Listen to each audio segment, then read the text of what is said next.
సంప్రదాయవాదులు ఎంతగా వ్యతిరేకించినా సంస్కరణలు జరిగితేనే దేశం ముందుకెళ్తుంది అన్న ఆలోచనతో గత పాలకులు తమ నిర్ణయాలు తీసుకున్నారు. రిజల్ట్ గత 25 ఏళ్లలో ఇండియాలో ఊహించనంత వేగంగా పరిస్థితులొచ్చేలా చేసింది. ఆర్థికంగా చాలా బలపడింది దేశం.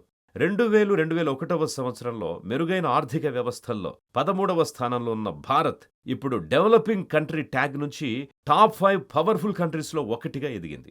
Global pandemic, global economic crisis అంటూ ఎన్ని సంక్షోభాలు చుట్టుముట్టినా భారత్‌ని ఇవేవి కిందకు లాగలేకపోయాయి. పైగా G20 కూటమిలోని దేశాలతో పోల్చి చూస్తే మిగతా అందరికన్నా ఫాస్ట్‌గా డెవలప్‌మెంట్ ట్రాక్‌లో పరుగెడుతోంది భారతదేశం. ఎఫ్‌డిఐ అలవెన్సులు, SEZ act, make in India, RERA demonetisation, GST, affordable housing infrastructure status, REIT నిబంధనలతో సహా అనేక అంశాలు వినియోగదారులకు అనుకూలంగా ఉండడంతో లాస్ట్ 25 ఇయర్స్‌లో భారతీయ రియల్ ఎస్టేట్ సెక్టార్ ముఖచిత్రం పూర్తిగా మారిపోయింది.